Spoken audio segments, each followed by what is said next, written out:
it's my absolute pleasure to introduce Caroline with us today, who is an expert all things fundraising.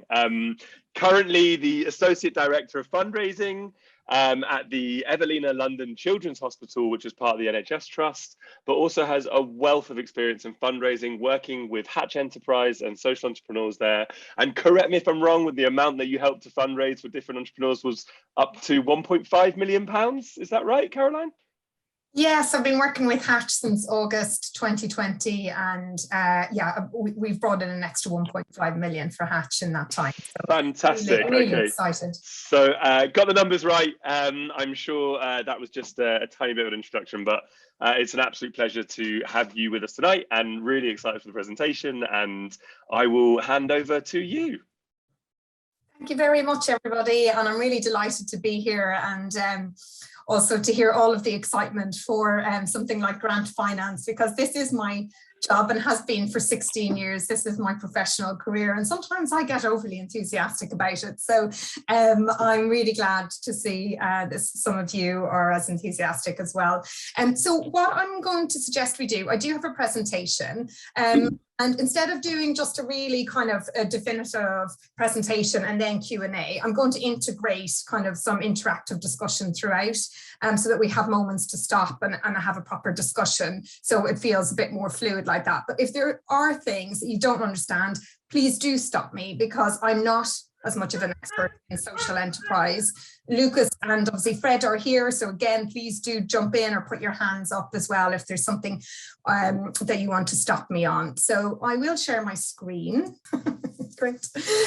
So I will do a bit of a setting the scene where I'll chat through a few things, and then we'll do a bit of a deep dive. That's what I like to call it. So we'll go through everything from what is grant finance, what does that look like, what types of organizations are funded, and what kind of funders you're looking at. We'll also go through how does that compare to other types of finance, what funders look for, and some case studies if we have some time at the end as well. So let's see how we get on with time, as we said, and we can go from there. So firstly, I'm going to over to you. I'm going to ask you all to put in the chat bar to tell me a little bit more about yourselves in terms of fundraising. How confident do you feel? Let's say on a scale of 1 to 10, put in the chat bar how confident you feel in terms of your fundraising, or when I talk about fundraising, raising funds overall for your organization, and why. So I'm going to come around the room then and ask you why you've put that score in there.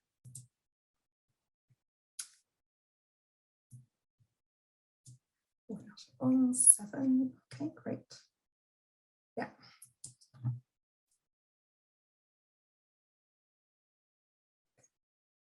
Okay, so this is not unusual, seeing a wide range of numbers here.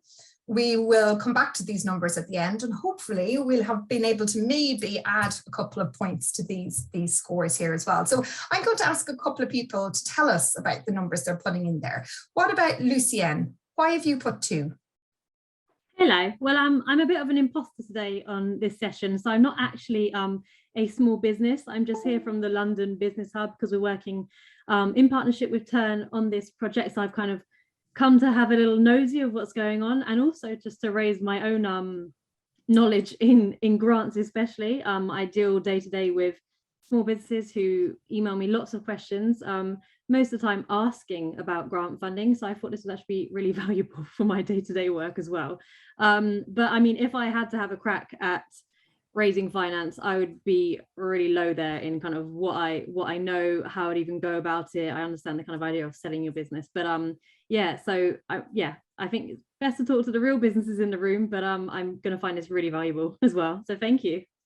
No problem. Thank you. Okay, well then I'm going to ask Stephanie to tell us a little bit more about her score of 1. You're on mute, I think, Stephanie. Oh, thank you, Caroline. The reason why I rated 1 is because I don't know anything about grant funding, and I don't know how to go about it, and I'm quite illiterate. So that's why I rate myself 1.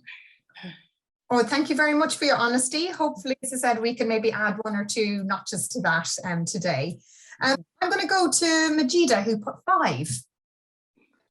Hi, Just I want to ask something before I reply. So do you there is difference between, I mean, between grants, what I know, between grants and to fund the fundraising. So the grant is to apply for a grant from someone who offered this for the business. So this is what I know. I don't know if this is the same, but Yes, fundraising. That's a very good point. And it is all of those. So grant finance can be offered by lots of different types of organizations, which we're going to come on to. And some are not for profit, so they don't expect you to repay it back, right? So I'll explain, it's part of the fundraising mix. So when I talk about fundraising, as I said, Lucas has said earlier, I'm a bit more of a specialist in the not-for-profit. So I understand that more of you are CICs, and so that applies to you as well. So when we're talking about grant finance today, it is largely about non-repayable finance, but it's the same types of organizations that you're applying to. So we'll hopefully by the end of the session, again, you'll have a bit more clarity around that. I hope that makes sense. Yeah, kind of. So I will explain why I put 5. For fundraising, for example, I'm a human rights activist originally, and I did a lot of fundraisings for human rights purposes, and I'm very good in this. I used to do this. This is a very important part also from my business, to do fundraising or to do like events as a fundraising to collect money. I'm very good in this, but it's just for charity things, but not for myself. So I don't know how to do it myself. I can't do it for my business itself, just for business, you know. And about grants, if I want to talk about grant, I'm number 2, not 5, because I tried many times to apply for grants, but I found it very maybe the language is a little bit complicated for me.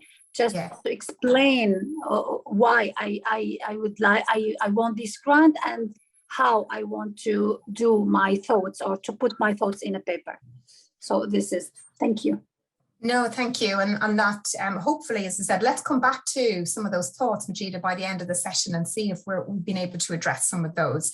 So look, there's a wide range of kind of confidence levels there. And as I said, hopefully, I think I'll be able to answer most of those questions by the end, or those points. So I'm going to keep moving on. So the next, I'm going to give you a little bit of a background, which hopefully makes sense. So I know Adele has already covered some of this, but there's different ways that you can fundraise. And obviously, there's lots of breakout sessions here today, but largely this is how we approach a structure of giving within the fundraising sector. And that goes from, you can raise lots and lots, thousands and thousands of really small gifts, and they all add up like crowdfunding. Or you can go somewhere in the middle. So you could go for like corporate partnerships, for example, or you could go for the very high end, which is actually where grant finance and foundation finance largely sits. And actually, if you see across the bottom, you can see there's 2 slightly different principles. So there's mass fundraising, which is obviously one-to-many, and relationship fundraising, which tends to be more one-to-one. And actually, the key to grant finance is about building relationships. And that's why I wanted to start here. So it's actually about you as people, which we're going to come on to next. So the fundraising pyramid, I put this up here because I wanted, again, just to set the scene a little bit more. And in understanding all the different types of ways that you can fundraise money and raise funds, whether you be a CIC or a more traditional charity. And so, as I said, you've got the base of it here where there's you can have lots and lots of people. And as you move up towards the top of the pyramid, you have different types of financing structures. And in the more traditional charity sector that I work in, and that goes for social enterprise and CICs as well, we're all in this pyramid together. So we're all vying for the same funders. So I think that's also important to understand, that you're not different. There isn't a separate set of funders, that we are actually all competing for the same types of funding. So you need to understand that. And what else, how do you decide what's right for you though? Where do you start and what do you go for? You need to think about, obviously, as Adele talked about, where are you in your business stage. So when do you need the money? How much do you need? And what do you need it for? And so that obviously will differ depending on whether you're a pre-startup or at that idea stage, whether you're already kind of in that early setup or you're already trading, or you want to grow your business. And so that then starts to really kind of determine the different types of funders that you should be approaching.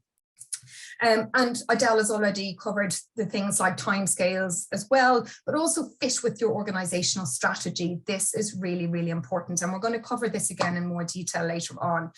The last point there, I'm going to come on to as well, which also links back to you and your story as the founder and why it's so important that what you're trying to achieve as an organization, that you're able to tell that story in a really authentic way with passion and with excitement, as Adele talked about earlier as well. So here's the definition. What is grant fundraising or grant finance? So as I said, today we're talking about non-repayable funds made by grant-making bodies to fund projects that have either charitable, philanthropic or benevolent purposes. And there are over 8,000 of them in the UK. And we're all vying, as I said, for the same pot of funding here. And they are made up of different types of organizations. So they can be trusts, which I'm going to give you a definition on later. Foundations, which can be made up largely of corporate foundations or family-based foundations. And the same, they kind of overlap with trusts because a lot of trusts can be founded by endowments from families, and a lot of family members can sit on the board of trustees. There is statutory funding, which means that can come from EU, UK or local government. And then there are social foundations such as Unlimited, which we're going to come on to later on.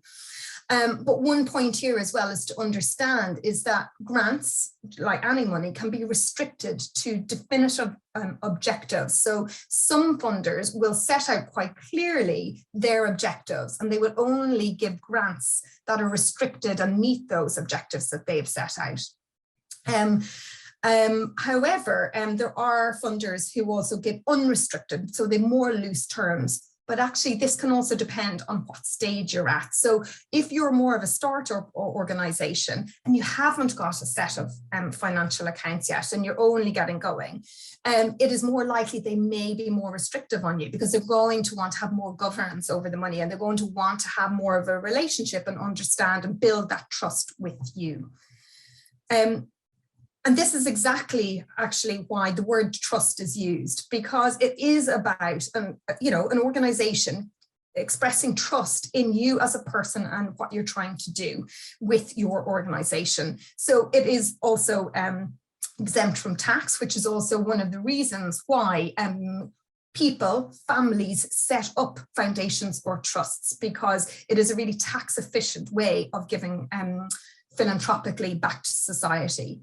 And there's a couple of other definitions there, as I said. So sometimes a trust can be endowed, which means a big chunk of money maybe was left by someone in the family that passed away, and then that money isn't reinvested, and so they give out the interest that is made from that endowment. And then the board of trustees, as I mentioned, they are the people who govern that fund and that money, and that the grants are made from. And so they're responsible for making sure, obviously, that's managed in a really obviously rigorous way. They are the people that we need to think about most diligently, I guess, when you're thinking about who you're writing to. So there is someone at the end of, obviously, your application reading this. And this brings me on to the 4 ingredients of fundraising or funding. It is about strong and trusted leadership. You can see a theme here. People believe in people. And so actually, it's really important that they see and they hear you and your story and why you're so passionate and invested in developing your organization. They want to hear your story. They want to hear why you've been inspired to do this. If you have lived experience of this problem that you're trying to address in society, you need to tell that in the most compelling way possible. So you need to refine that. You need to work on your story. You need to practice it. And you need to, I guess, be willing to talk with authenticity about it. So you need to be able to actually really kind of connect with people, not be afraid to give them warts and all around how you got to where you are today. You obviously need to think about who your donors are, and Adele talked about that earlier. So in terms of knowing your customer, knowing your audience, you also need to know who your donors and your funders are, but you also need to be, I guess, you need to have a good engine room. You need to build that trust also by showing them that you know what you're doing, that you have more, maybe you have a network or a community around you, whether that be staff or volunteers. You have expertise, such as your advisors and your mentors. You need to maybe talk about them in applications. So if they can see that you've got a network of people surrounding you, whether they are paid or unpaid, that also builds trust. And you need to think about the systems that can make that happen, because it's not a one-off chance thing, grant funding. I'm going to stop there for a second, because I've just kind of covered quite a lot of things in one go, and I want us to have a bit of a discussion. So imagine you are going to give away the price of a coffee every week. What questions would you ask yourself, or the charity or the organization? What would it take for you to give over the price of a coffee every single week? So I'm going to stop sharing. I'd like us to have a conversation for 2 or 3 minutes on this one. So please feel free to put your hand up or just take yourself off mute.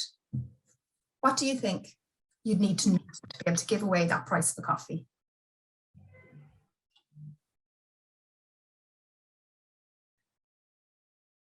Everybody's been a bit shy. Don't be too shy. What was the question? The question is, so if you were to give away the price of a cup of coffee every week to an organization like yourselves, to somebody else in the room, so say Stephanie said, please give me £3 a week so I can I can fund something really important about my business. What would you ask her for? What would make you give over that price of a cup of coffee every single week? For sure, that 4 elements, we ask for that 4 elements. For what? Like, for what you want this? Zora, yeah, Zora, that's right. You'd ask what you're going to do with it. What do you want £3 for? Yeah, exactly. Yeah, and how much? Or when we want it? Mm-hmm. And from who we want it? Yeah, great. That's a great start. Thank you. Anybody else to build on that? What else would you ask? whether they are registered or whether they are a formal non-profit organization, and if they have a place where I can verify that, like a website or such. Okay. Do you think £3 a week is much? Would you, if someone stopped you in the street and said, please give me £3 a week for the next year, if you add that all up? So maybe not so much, but maybe it's more the idea that a lot of people might be asking me for those same £3, and I might be wary. I'm like, oh no, where do I put that money if I have it? Choice. Exactly right. You have to make a choice, because you could be stopped by someone else 5 minutes later on the street. I'd want to know who you are, because, you know, giving £3 just to a random person in the street, you know, I'd want, who are you? Can I trust you? What's your background? Who are you? Can I trust you? Exactly. And, okay, I have a question. So how this £3 going to impact whatever you are doing, and then what is the outcome of it, you know, when I'm giving £3 every week? So how do I know what you're doing? Something like that. Yeah, are you drinking it? Are you throwing it away? What are you doing? What are you doing with that cup of coffee? I'm gonna put another question out there. I've got also one last, sorry, if I may. Yeah, of course, Adam. Yeah. I mean, why would it be £3? Why not £2.99 or £4? Yeah. Just exactly. It's in that logical sense. So now I'm going to step it up a gear. I'm going to say, if you were to give away, and I know all of you are entrepreneurs here, but I'm sure you were employed at one stage, and I'm employed. If I were to give away 2 months' salary, how would that change the conversation? What else do you think you would then need?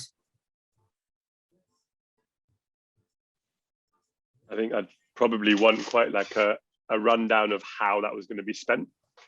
I think so Ravi you want more details then, Luca? Yeah, Ravi mentioned the outcomes, which I really like. I think seeing the outcomes, but also how you're going to spend the money. Yeah.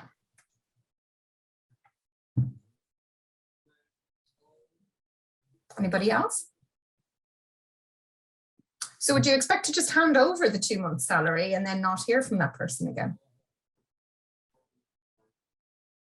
They might ask you what you have been doing, like up to now. So sometimes they may need some evidence what you are doing, and then like we mentioned earlier, that they need the story. They need a very strong story to give 2 months salary. Is big money, and then they wanted to see when they hand over this money, just a follow up and see how this money is working and how it's changing someone's life, or like someone how someone is benefiting. So what you are doing, and then how the positive changes actually, I think. I also think that they would want something in return for giving me 2 months money. So for example, some people, like if you look at some Kickstarters who give you funds, they ask you for the products in return once the product is launched, because they are putting money towards you so they can benefit from using that product or be the first person to have the product. Sorry, I'm going over the hill, so I'm very tired. No, it's okay. That's a really good point, Laila. Really, really good point. And on that point in particular, obviously, so we're talking about non-repayable finance here, right? So actually by the terms of what they give you, they can't expect something kind of physical in return, but they will expect a lot of other probably non-financial gain from this. Yeah, for example, like some people will want their name to be mentioned, to be part of this, or someone who helped you in the starting, if they want to have that, or I don't know. I mean, it would be a different story if they are buying it as a share and wanting to be a shareholder and things like that. No, that's a really, really great point. And so I think we've lost Stephanie there for a second. Hopefully she can come back. I'm going to reshare my screen. That was a really great conversation starter there. And it brings us on to, I guess, the importance, as we talked about, of several areas. So one is actually the importance of your story. So, going from giving that £3 on the street right through to 2 months salary, people want to know who you are. They want to know where you've come from. They want to know, have you overcome adversity and what you're trying to address. Philanthropists do like to take risks. I want to point that out. And particularly in the last couple of years, they have been shown to be less risk averse. So they are getting behind more startups. They are getting behind organizations, community-led organizations that want to grow, because they are at the heart of their communities and they know they are closer to their communities and they know what is going on. But I've added little Tony here on the left, and some of you, if you're from South London in particular, you may recognize his photo, but he was one of our biggest fundraisers at the hospital last year. And he raised 1.6 million in 1 month. And that was everything from grants and foundations right through to crowdfunding, but he had the most incredible, compelling story. And it was him and his parents. At the age of 41 days old, he was brought into the Children's Hospital with multiple fractures. When I say multiple fractures, over 50 fractures in his body, inflicted by his own biological parents. And so he was brought into intensive care. And they have since been jailed, and he was adopted by the parents who brought him in, or the people who brought him in, the foster parents that night. He went on to lose his legs, and actually he's still cared for by the hospital, but he went on to learn how to walk last summer, and he was inspired by Captain Tom. And his story went global. It was the first time for us, but it showed us the importance of a story. And when it's authentic, and it shows someone is overcoming a challenge and adversity, it really means something. People connect to people, and you can't underestimate the power of that. So just want to underline that again. We've had a great discussion here, but you need to always put yourself in the shoes of funders. Why should they care? Why should they believe in you over somebody else? And how will their support make a difference? These are the questions they're going to ask themselves several times a day. If they are in a position of power and they are have money to obviously grant or give away, they're going to be approached by a lot of people. So you have to stand out from the crowd. And so what you need to do is think about what really is your mission, what is the issue you're trying to address, and how can they visualize themselves in solving that problem. As we talked about, it's really important to talk about, the evidence here. Why is this important? Why does this issue matter? And is it about something local? Is it about something national? Is it about something global? And can you help take something, grow something that others can benefit from more globally? And what sets you apart? So as we talked about, there are millions and millions of organizations, nonprofits worldwide, and here in the UK, thousands and thousands. How can you convince those funders and supporters to give their hard-earned pounds to you and not to another? Key message, you need to understand yourself as a cause. So people give to organizations that meet needs, not to organizations that have needs. So you don't talk about your organization, you talk about you talk about the problem, you talk about what you're trying to overcome, not you as an organization. You always talk about the story and the problem.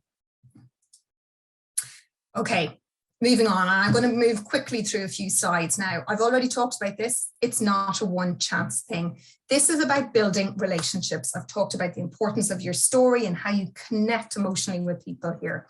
So you starting on the left-hand side, there's a cycle with all funders. You work out who can give. You need to do a lot of research. I'm going to give you a few examples today and lots of links that will take you to loads of databases and everything, and you can go look afterwards, but you need to spend some time and you need to think about only approaching those who can give to you. You find out what you can and you think about how best to engage them. Coming back to the board of trustees, this is really important. How best to engage someone can also be linked to how best to engage those board of trustees. So you might want to think about, if you have any connections, look at the trustees that are listed on their website. Do you know any of them, or do any of your mentors know any of them? So there might be another way in rather than a traditional route or an email address. We'll come back to that in a little bit more detail. You need to think about, and we're not going to be able to cover all of this in detail today, but you need to think about cultivation. And this actually is coming back to, I guess, Layla's point. People want to feel engaged emotionally as well as intellectually with the organization. And so although they might not expect something physically, they do expect a reward. And you need to think about making them feel that they are going to be able to help solve this problem with you. And that might include involving beneficiaries, other people from your organization. Said it could be volunteers, it could be your mentor, it could be other people from the wider community that you're serving. So you need to think about what is the most creative, engaging way you can help develop that relationship. And you need to do all of that before you make the ask and make an application. So actually you can see a large amount of the work happens before you actually put anything down on paper. After you make an ask, and if you are successful, it doesn't stop there. This is a continuous cycle. And if you get this right and you make it a great experience, you will be able to service a small amount of funders and it will become more efficient. You don't have to go right back to the start.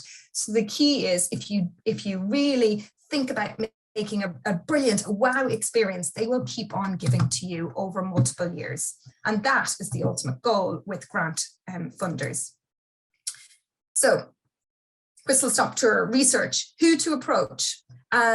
So there are, as I said, there's lots of databases, and I'm going to share all the links afterwards, or Lucas can send them on. But these are some points to consider. So what does the funder support? Most funders now have websites with really clear criteria. So you need to make sure you need to read the criteria properly, and you need to make sure that you meet those criteria.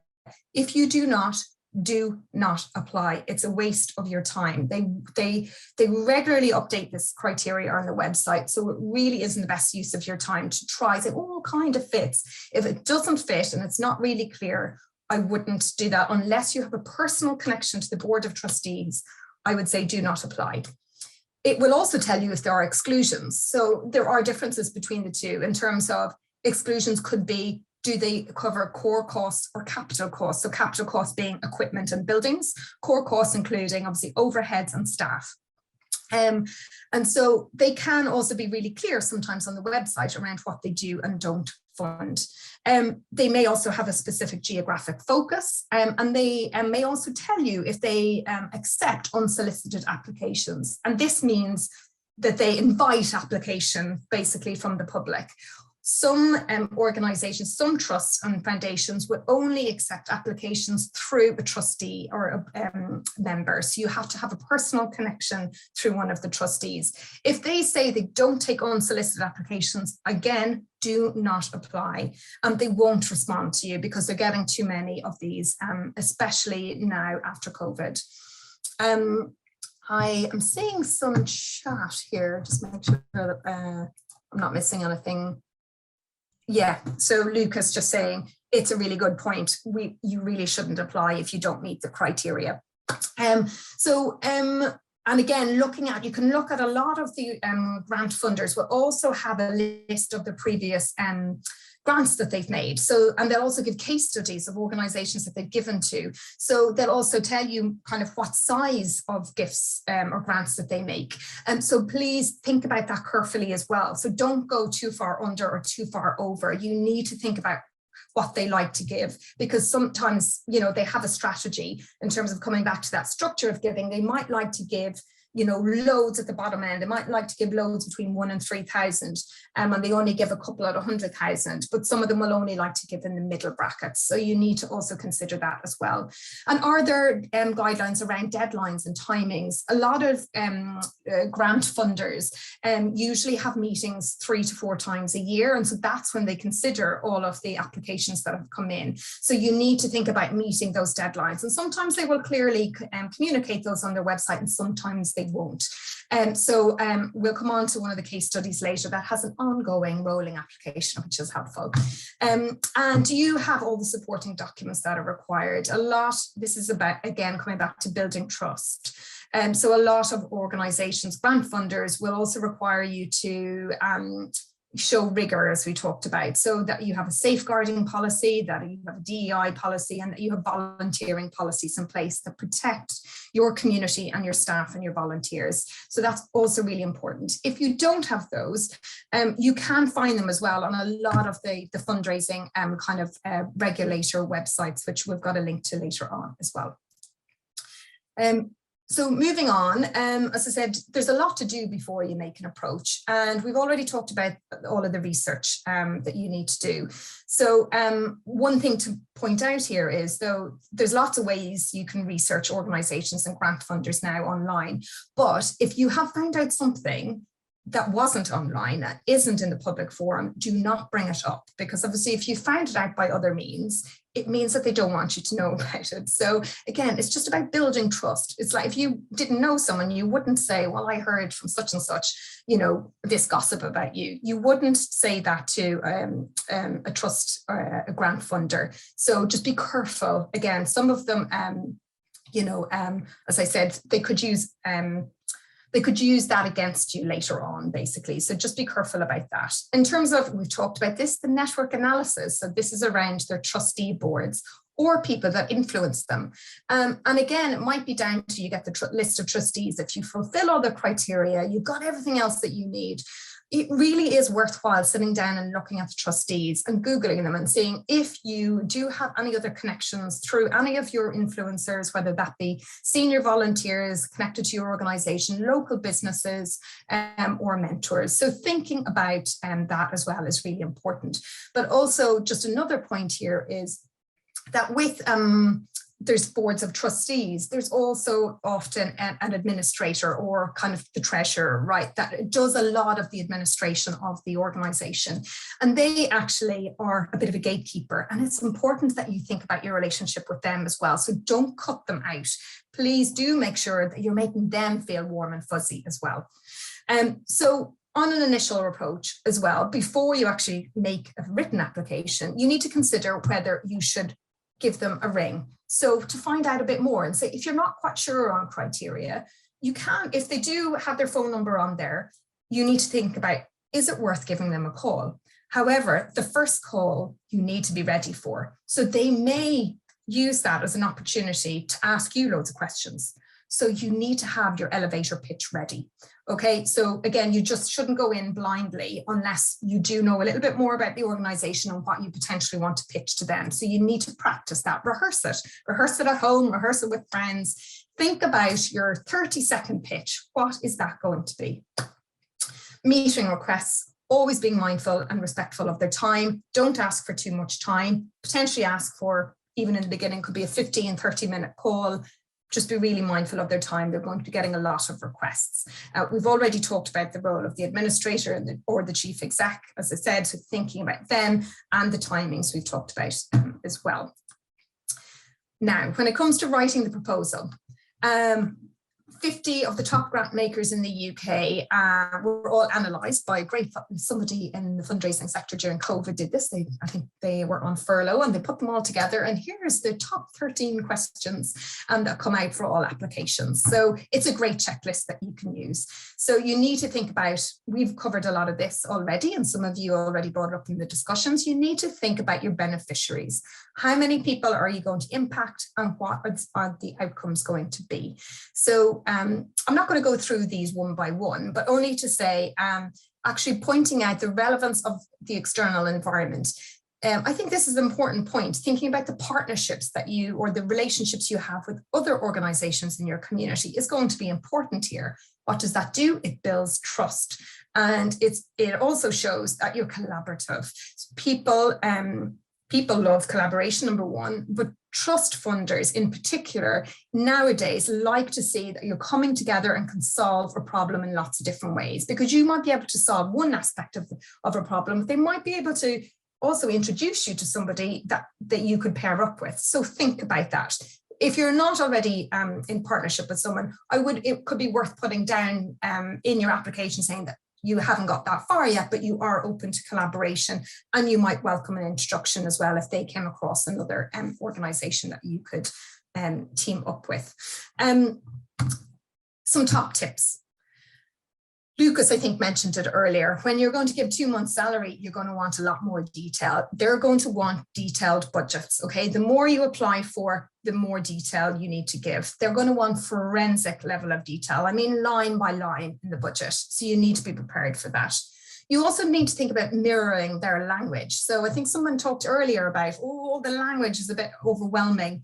And yes, it can be, but you need to think about really understanding what they're trying to do with their grant funding. And you need to mirror that back in their application. So don't use language that is really, really different. Think about understanding what they're trying to do and aligning it with your organization. Get somebody else to proofread it. Make sure you adhere to the word counts. They get, as I said, lots and lots of applications. Do not go over the word count. They want you to be concise and articulate. So really do observe those, and don't reinvent the wheel. It is really worth, as I said, same as your elevator pitch, it's really worth refining some of the questions that you're going to get asked over and over again. And then you can copy and paste them once they're starting to work. So make sure that you're keeping a template, essentially, application that you can reuse. Enablers for success. Top tips as well, same thing, but moving it on slightly. I talked about, as we move around that process, I talked about creating a wow experience. You really need to make people feel like they're making that difference. So attracting a few funders and keeping them for longer is the ultimate goal here. It'll be much more efficient for your organization. Adele talked about this earlier, number 2, your shop window. You need to think about, funders will now be looking on your website and your social media to see what you're doing. What are the conversations that you're having with your community? And does that represent the organization that you are saying you are in your application or your approach? I've already underlined this, the power of your people, but that also connects to your shop window. If your staff and your volunteers that are connected to you are also online, you need to think about what are the things that they are portraying and are communicating. So being really all aligned to your message. And accountability and impact reporting. So this is coming back to what people expect and grant funders expect from you long term. The ultimate goal, as I said, is multi-year funding. And so if you do that, if you start to really impress them with your impact reporting, they are more likely to be open or invite you to put in another application the next year. And so this brings me on to how would you do this? You could do this with a simple thank you letter and acknowledging any of the requirements.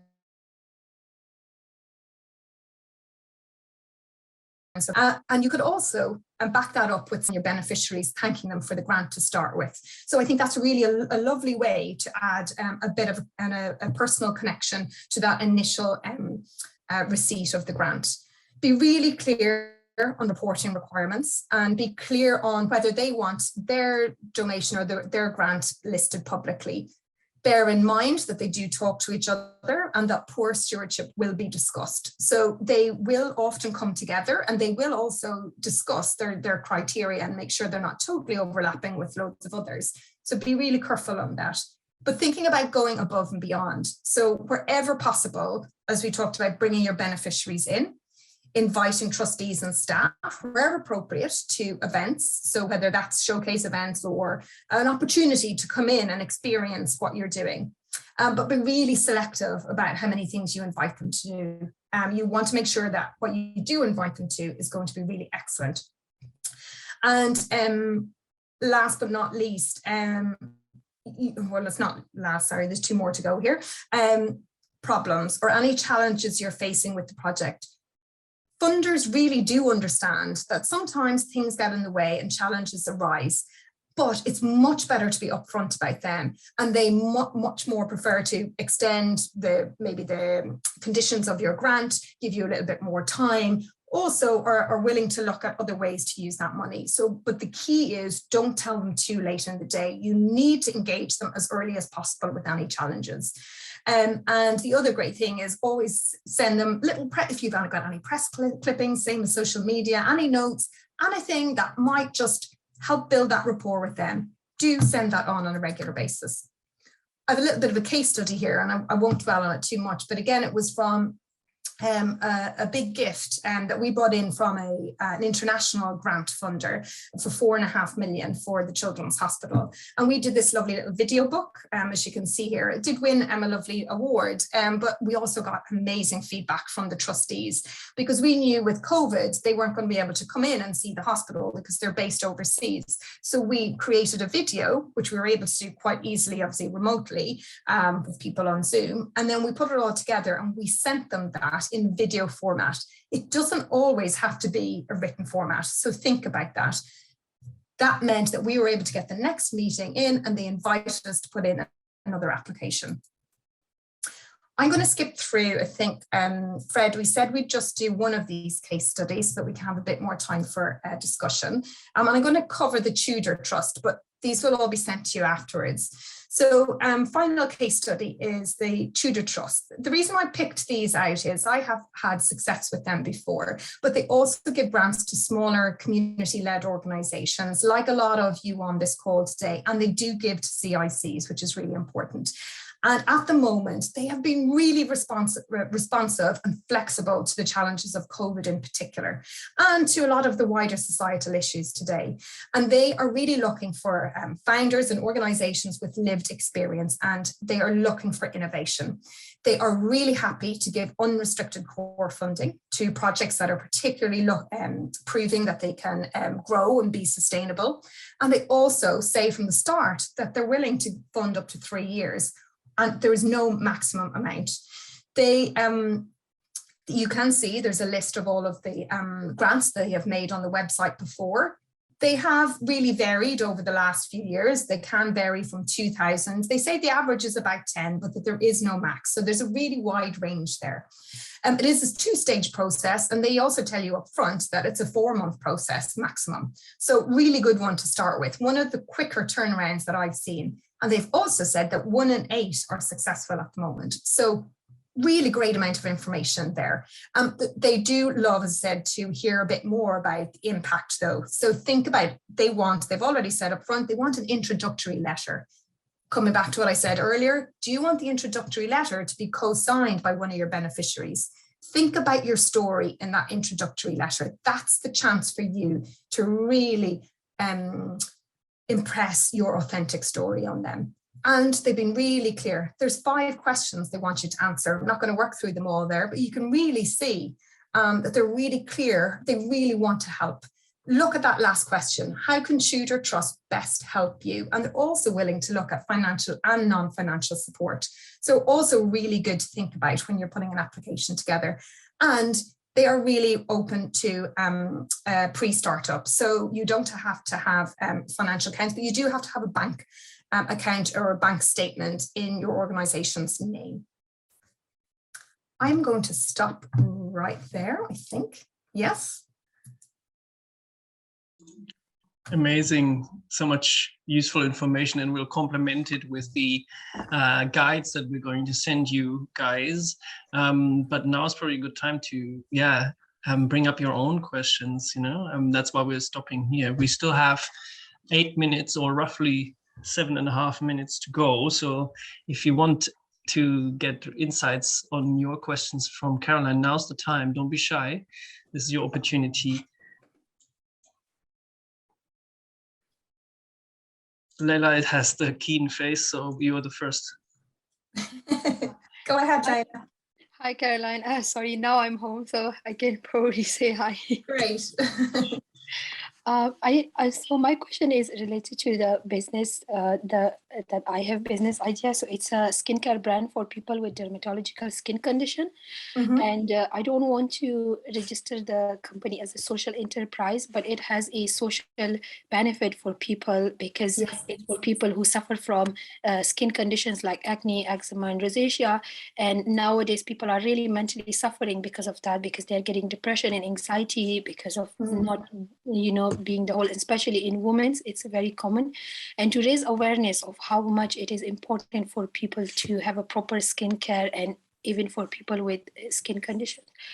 So if I wanted to raise grants for something like that, or someone to fund into the idea, what do you think would be my strong points to consider? And if you know any of the grants organization that would be for someone, because I know it's coming under the beauty and cosmetic at the end of the day, no matter what the social value it has. So I don't know how much I will be, do you think I will still have a chance to get any grants? So Leila, this comes back to exactly what you've just all told us there. The reason you've actually started this company is because the mental health impact this can have on people. That is what funders want to hear about. They want to hear about that, a problem that you're trying to address, and the large societal issue and the impact you're going to have on people's lives. That is the story. It doesn't matter how you're going to do it necessarily. Yes, they want to see innovation, but if you can show and demonstrate that you're going to make an impact on people's lives in a way that maybe is, I don't know if you've had this experience yourself, but if this is coming from a very personal aspect, personal story, injecting those two together can give you a real USP, and also showing, are there others out there doing that? Is this a problem that's not being addressed elsewhere? Or if it is, why are you different? What makes you different? And how are you best placed in your community to do that? I wouldn't be able to tell you off the top of my head, as I said, but we are going to send you lots of links where you can search databases depending on what you're trying to address. So you could be looking at funders that fund health or fund mental health issues as well. So I would suggest that you start there. You start with your story. Okay, yeah, that's great. Yes, it is coming from my personal experience. I actually had this experience for 7 years, and that's why I know how much it is important. And I think that there is a missing link. I know some companies are trying to build things like that, but I know that there is a missing link with, having a mental health with skincare. So, but thank you so much. I will look definitely through the links and apply for them. You're welcome. And think about telling stories of people who've been impacted. That will really help as well. Thank you. Adam, you've come off mute there. Were you going to ask something? Yes, but first of all, thank you so much for that insight. Really appreciate it. You're very welcome. Question I have is in relation to when applying for the grants, the form, for example, from my experience, when I started some form and I stopped halfway through, literally just out of frustration. For a lot of people, like I know from personal experience, but speaking about myself first and foremost, is if you got something that often get you to kind of look into writing an articulate draft document or 7 pages to ask for money, which is crucial and essential. However, there are like dyslexia or only limited sort of learning differences that for me, kind of hinders my ability to articulate and write in the same level as yourself respectfully, or someone else who perhaps very experienced and articulate speak. So from a refugee background, English is the third language, I felt there is often disadvantage in which I felt there are like a lot of organizations that ask you to apply for grants. They expect you to go through a lot of language specifications and be articulate. And if it's not clearly to an extent, to the standard way, to extent of someone who's native English speaker, it's quite, it became, in my case, where I felt a bit of a barrier. Ideas, it's huge barrier, which result me to take 3 jobs, to work about 62 hours a week. So I'm thinking, you know what, it's easier for me to make the money and carry on my business plan, which I believe I actually had an organization that reached out to me and offered me to just write us a proposal. And I asked them, what do you want me to write? And they dropped me 3 letters paragraph on asking me to detail a lot of things. And often it kind of like makes me, this is really a lot. But equally, my question is, are there any means of, are this organization quite inclusive, considerate, and also because it's really big competition out there to apply again, it's big established CIC and NGOs and whatnot. I felt though, so just inclusivity, but equally those who decide who deserve these grants, are they diverse? Are they actually considerate to understand it? I don't know. I kind of wanted to have clarity on that. Appreciate it. They're all really good questions. I can answer 2 of those points and then I'll maybe go to Fred because he said he's got a comment on that as well. So one thing, I guess, coming back to, I think this landscape has changed in the last couple of years, Adam. I'm not saying it's by any changed, completely changed, but I think there's been a big turnaround of grant funders in particular to look at the diversity of their boards, number one. And you are seeing a lot more of that being articulated on their own websites up front. The reason I picked out Tudor Trust in particular is because they have been really advocating for this. And they also say on the website, it doesn't have to be perfect in English. They say that on their website. They understand they want to attract and give funds to people from all different backgrounds and particularly refugees as well. So they actually say, please don't worry, just do your best. What I'm saying is, I guess, we know that this can take a lot of time, Adam, and you do need to make, I guess, that call up front around the return versus the effort of some of these applications. So what I would say is think about, only picking a few that you want to do every year. Don't go scattergun. Just sit down and think about the ones that you really want to put the effort into and think about going in for more money rather than obviously less. And go think about building, as I said, building that relationship in advance. So by the time you get there and put in the written application, you've already built some of the rapport with the funder and they know a little bit more about you. So it doesn't all have to be written. You could also ask them if you could do a video application, if that's really, might be of more support, because we've definitely put in a couple of video applications recently. And then the last thing, and then I'll go to Fred, was to say, so I volunteer with several local organisations. I live in Tooting. I'm volunteering with 2 refugee organisations and I help them with their grant applications. I think fundraisers and the charity sector by definition are very, they're really lovely people and we all support each other a huge amount. And 2 of the links that are on these slides at the very end are to 2 Facebook groups with thousands and thousands of volunteers and fundraisers.